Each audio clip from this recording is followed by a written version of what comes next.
Hey YouTube, I'm Venus of Savagely Curvy Connect. Today we're going to be talking about my actual experience at CurvyCon. You're going to see two other videos. There are actually more videos. One is going to be pre-game, sort of what you should know before you go. When I got my CurvyCon swag bag as a platinum ticket holder. And then the Curvy Cousins tag challenge where we answered 5 questions. So this video is the actual, I went to CurvyCon, and let's get started. So just to let you know, this is my first CurvyCon. I hadn't been before, which means it was my first one. And you may hear my neighbors moving around. So this is my first one. I wasn't able to make the Nike event, and I also didn't go to the Kleinfeld wedding fashion show. For additional footage, there'll be a link down below to yasmelytv. She went to everything. She did a great job of editing and making it feel like you were there. So make sure you check out her channel if you're looking for additional content. So the first thing is you get an email that tells you when everything is going to happen. So they said be there at 8:30, but I don't think they let you in at 9, but we didn't really get in until about 9:20 or so. And I think this is just general things happen. I'm not angry or whatever. It's just chalk it up to stuff happens. So the first day at CurvyCon is all fashion shows. So the first fashion show was Target. It was their 20th year fashion show commemoration. So that was interesting because you could actually go to the store, brick and mortar, to try on the clothes that you saw. Same for Kleinfeld. And then the last fashion show was Macy's. All the fashion shows were probably about 30 minutes. They're really short. And then in between each fashion show, they give you, I don't know, maybe an hour or so that you can shop. After the Target one, the line to the Target booth was bananas. And I think they actually sold out, and they limited you. You couldn't buy like the whole line. Were limited to 3 pieces, and still I think they were sold. I think if they didn't sell out, they were close to it by the end of the weekend. So when you get to CurvyCon, you get a map, and also the times, with all the times that things are going to happen. So for Platinum, you usually they tell you to be there half an hour before, and you also get a map of where the location of all the vendors that are selling that weekend. So downstairs were sort of the big box stores, Torrid, Good American, Macy's, JCPenney, sort of the bigger stores, and then upstairs seemed to be dedicated to independent, except for maybe Target. So Reb Dolls, Zelly by She, Jelly for She, I'm trying to think who else. I'll have a list on the screen somewhere. So that was cool. If you look at the map, and I would encourage you in the pregame, I'll tell you, to really study the map, because I didn't do that, and I feel like I missed a lot of things that I could have seen or could have bought, and was afterwards like, oh, I wish I had thought about it better more. So the CurvyCon basically goes from 9 to 5, and it's packed. So there's 3 fashion shows, you're shopping, you're meeting people, you're talking, they're taking pictures, and then the cocktail parties after the daytime activities are from 6 to 8. The first night, Friday, was the Anthropologie. I always want to add an A to that. Anthropologie cocktail hour with surprise fashion show. So they basically had they dressed a lot of the people who attended the panels, or and so I think some of the models, and they did a loop around the store in the clothes so you could kind of see it, but we're in the store. So that was cool. So Anthropologie is kind of a boho chic look. And they just, I won't say recently, but within the last year, released a plus size line. So this was another way for you to go out and look and talk about it. The cocktail party was fun. It's not really a party because it was in an actual store where you could see the clothes. There was a lot of finger foods, open bar, and there was also open bar during the day. We'll come back to that. And the finger foods were enough that I really didn't need to eat once I left. So that was good. The DJ was on point, but it's only 6 to 8, which seemed like it was enough time because remember, you're walking and moving and grooving the whole rest of the day. You'll see pictures of some of the food. They had this cool wine bar thing where they put fruit in a glass, you picked your glass, and then you kind of went up and poured liquor into your cup. I know that doesn't sound that awesome, but you'll see in the picture why it just looks cool. So after all the activities of Friday, I basically went back to my hotel and crashed. I had to do some Savagely Curvy Connect stuff, so I didn't go to bed till 10, but I was wiped. I was wiped the whole already. But bright and early at 8:30 the next morning, I was ready for day 2. CurvyCon is 3 days, but really the main days are Friday and Saturday. So day 2 is not what I thought it would be, and I wasn't really aware of what it would be. Like, I don't think I really understood. I knew about the fashion and the buying and the clothes and the shopping, but day 2 is all panels. Again, I didn't go to every panel. I kind of was worn out, so I picked the panels that I really like, and I'm not going to go through those. Just know, pick your panels that you want. I enjoyed all the panels that I did attend, and I sort of wish maybe there was another one about retailers and being able to tell them what you want and what works, and sort of being, it's an open forum, but I didn't attend that.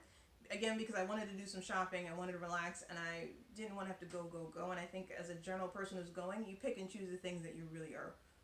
The panels are about body positivity, plus size. Again, I mentioned talking to realtors about plus size merchandising. Sometimes I feel like panels like this are sometimes preaching to the choir, because we all believe in, I'm hoping that you believe in being body positive.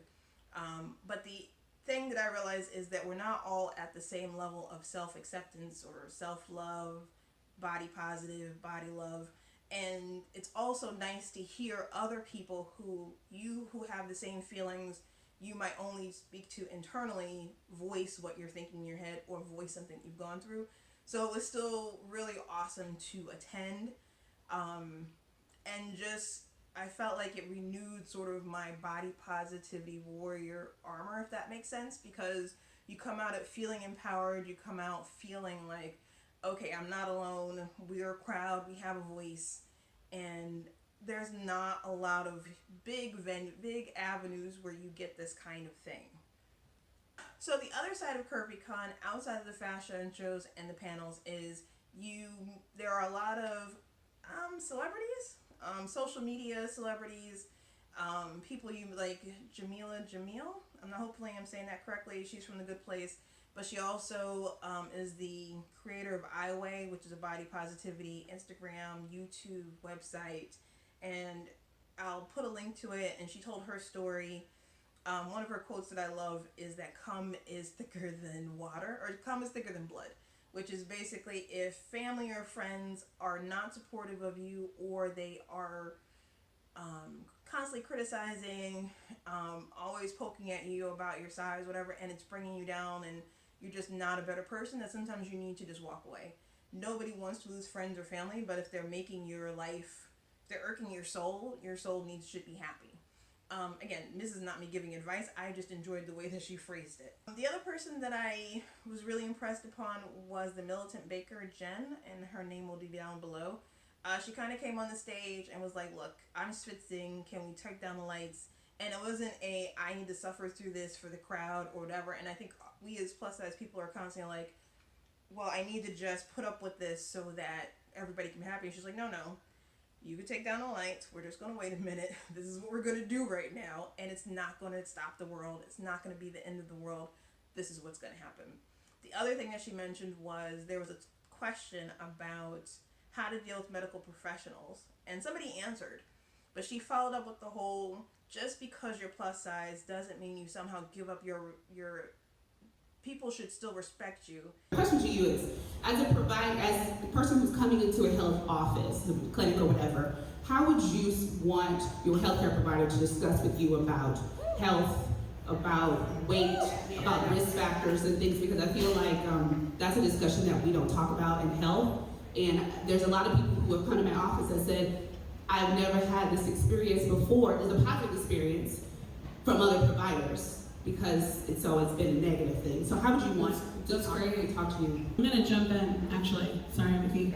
I feel it's really important to say also that fat people don't need to be healthy to have fucking respect. Yes! So if you go in and like you don't have great blood work and maybe there's a fuck ton of shit going on, because guess what? A lot of shit happens to your body. I think that respect across the board, looking at weight, not first. Have you guys seen the meme where it's like steps and the doctor is like skipping like mental health, all of like these different things are going straight to paleo. Like we don't want that shit. We want you to actually look at like us as a human being. So that would be my answer. Does that help? It helps tremendously. Thank you so much for taking that with you. Thank you. Another highlight to me was that there were performances throughout, in between the fashion shows and in between the panels. These were sort of up and coming. I won't say they were always plus size, but they were plus size related or body positive. I'll put in clips either between this or at the end so that you can see what I'm talking about. It was fun, and I love it.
So day 2 of after all the daytime panels, there was a sort of wrap-up cocktail party at the Andes, Fifth Avenue, Andes? I hope I'm saying that correctly, which is a hotel on Fifth Avenue, not too far from the CurvyCon venue. And also JCPenney, and I don't have them, I'm a bad person, there might be a picture later, gave away free jewelry.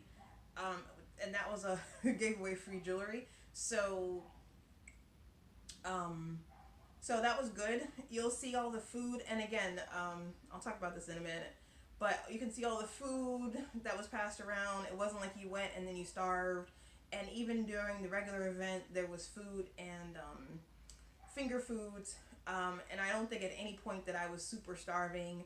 There was plenty of open bars, so for the general area, they had Kettle One, and I actually went out and bought the alcohol. I'll put a picture of the Kettle One Grapefruit and Rose, which I think is amazing. And then in the Platinum Suite, there was the Crown Royal open bar. So if you're about that brown liquor life, you could do that too. So that's pretty much my very, very quick down and dirty CurvyCon event. You'll see footage while I'm talking. If you have any comments down below, please leave them. Happy to answer any questions.